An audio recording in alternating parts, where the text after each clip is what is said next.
Fala aí, pessoal, hoje nós vamos estudar polinômios, tá? Então, vamos definir polinômio como sendo o seguinte: polinômio é uma soma de monômios, tá bom?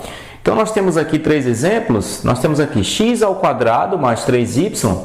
Perceba que aqui nós temos dois monômios. Nós temos o monômio x ao quadrado e temos o monômio 3y. Então, nós temos uma soma de monômios. Então, isso aqui, essa expressão, representa um polinômio, tá bom? No segundo exemplo, nós temos 12a menos 4b mais c. Então, nós temos aqui uma soma algébrica de monômios. Então, nós temos aqui um polinômio, tá bom? Um último exemplo, z menos 1. Então, nós temos uma soma algébrica de monômios, tá? Então, aqui, isso aqui representa um polinômio. Vamos escrever agora um polinômio na forma reduzida. Então, perceba esse primeiro exemplo. Nós temos aqui o polinômio x ao quadrado mais xy mais xy mais x ao quadrado mais xy. Perceba que nesse polinômio nós temos termos que são semelhantes. Então, por exemplo, x ao quadrado é semelhante a x ao quadrado. Tá certo? Então, você vai primeiramente escrever esses termos semelhantes, você vai organizar, tá bom?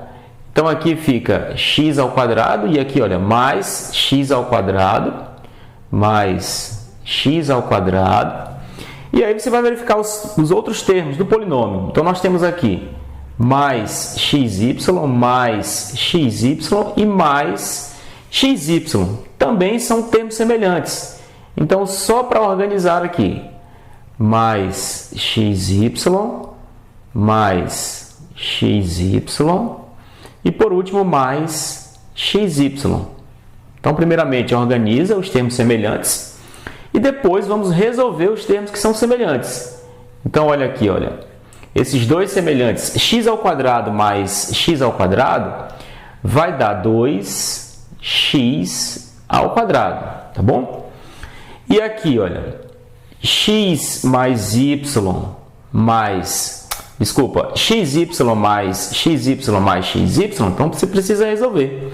Então, resolvendo esses três, olha, como eles são semelhantes, então é só somar 1 mais 1 mais 1, que vai dar mais 3, e a parte literal você só repete, que é xy. Perceba agora que nós temos um polinômio que não tem mais termos semelhantes. Aqui é x ao quadrado e aqui é xy. Então, nós dizemos que esse polinômio está escrito na forma reduzida. Tá bom? Vamos ver aqui mais um exemplo. Nós temos esse polinômio aqui. Então, em primeiro lugar, vamos ver quais são os termos que são semelhantes, tá? Se tem termos semelhantes, então você percebe aqui o seguinte, olha. 3a, vamos ver se tem algum semelhante. Olha aqui, menos 2a, então é semelhante. Beleza? Então, esses dois são termos semelhantes. Então, primeiro vamos organizar, tá bom? Vamos colocar aqui juntos os termos semelhantes. Então, 3a menos 2a, menos 2a. Depois eu vou procurar outros termos que são semelhantes. Então, por exemplo, menos 5b mais 8b também são semelhantes, porque possuem a mesma parte literal. E aqui nós temos um outro termo que é semelhante, mais b. Então, vou só organizar aqui, olha, menos 5b mais 8b mais 8b mais b. Tá bom? E aqui sobrou esse termo aqui, esse 3ab, que não tem nenhum semelhante. Então, ele vai ficar aqui no final, mais 3ab. Pronto. Agora é só organizar os termos semelhantes, só resolver os termos semelhantes. Então, resolvendo aqui, 3a menos 2a vai dar a, tá bom? E resolvendo aqui, esses três termos são semelhantes, olha, menos 5 mais 8 vai dar 3, e 3 mais 1 vai dar 4. Então, vai dar mais 4b. E esse mais 3ab, eu vou só repetir porque ele não tem semelhantes. Pronto. Alguns polinômios recebem nomes especiais, tá, pessoal? Então, quando você escreve o polinômio na forma reduzida, Quando ele fica com apenas um termo, perceba aqui, olha, nesse primeiro exemplo, 5x ao cubo, ele tem apenas um termo, tá? Ou seja, só tem um monômio. Então, ele é chamado de monômio, tá bom? Esse polinômio, pelo fato de ter apenas um termo, é chamado de monômio.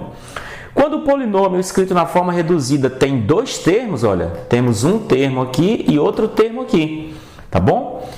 Então, ele é chamado de binômio, tá certo? E quando o polinômio possui três termos, olha, 1, 2, 3 termos. Então, esse polinômio é chamado de trinômio.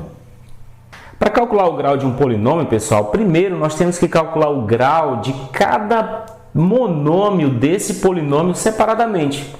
Tá bom? Então, por exemplo, nesse polinômio aqui, olha, vamos calcular o grau desse monômio, depois o grau desse monômio e depois o grau desse monômio, tá bom?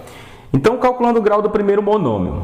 Para calcular o grau é só somar os expoentes das variáveis, né? Então, nós temos aqui ax ao cubo, então aqui é 1. Quando não aparece, o expoente significa que é 1. Então, o grau desse monômio aqui, olha, você vai somar 1 mais 3, que vai dar 4, tá bom? Beleza, vamos calcular o grau do outro monômio. Então, aqui é 4 e aqui é 3. Então, somando 4 mais 3, vai dar 7. Tá bom? Então, o grau desse monômio é 7. E o último monômio, olha, ax ao quadrado. Então, aqui é 1, certo? Automaticamente é 1. Então, somando 1 mais 2, vai dar 3. Beleza.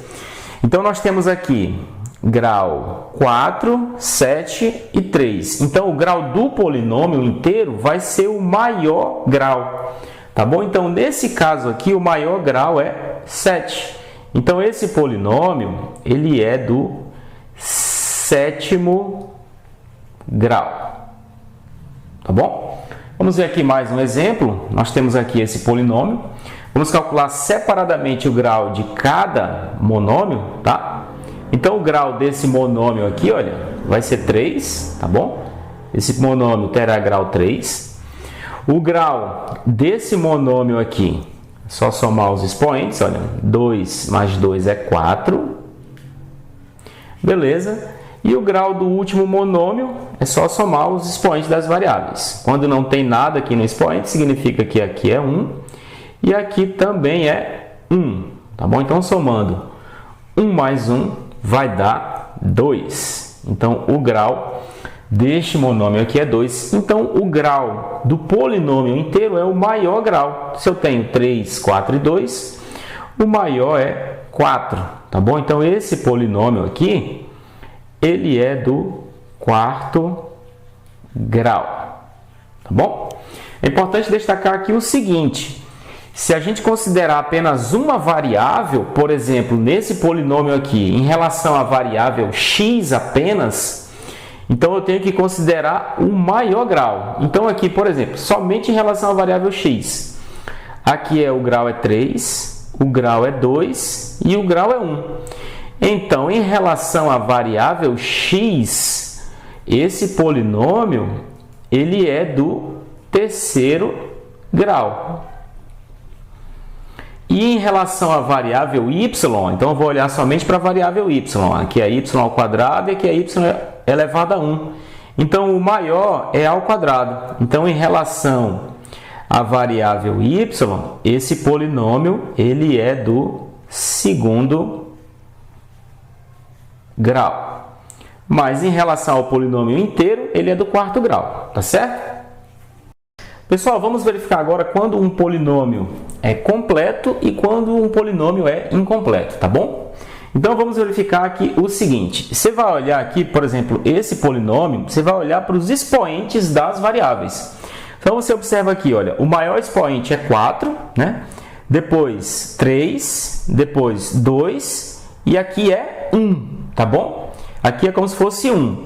E também você tem aqui um termo que não possui variável, que é o que a gente chama de termo independente do polinômio, tá? Porque ele não possui variável. Então, quando isso acontece, você tem essa sequência completa aqui, olha, 4, 3, 2, 1, você diz que o polinômio é completo, tá bom?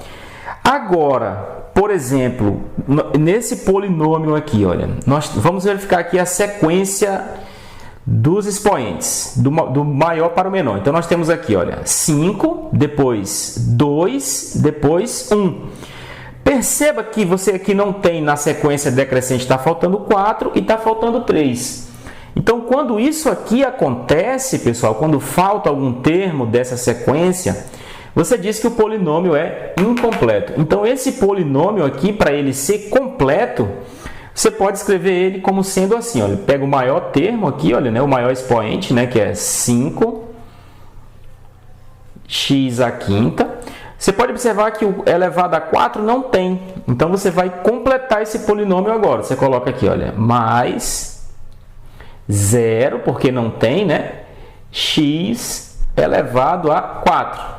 Você percebe também que não tem o elevado a 3. Então, mais 0 x elevado a 3. O elevado a 2 tem, então você só repete. Mais 3x elevado a 2. E aí, você só repete aqui também o mais 4x mais 1, tá bom? Deixa eu só organizar aqui minha câmera. Tá ótimo. Mais 4x mais 1. Tá bom? Então, aqui você pode perceber que agora o polinômio é completo. Olha, tem na sequência 5, 4, 3, 2, 1.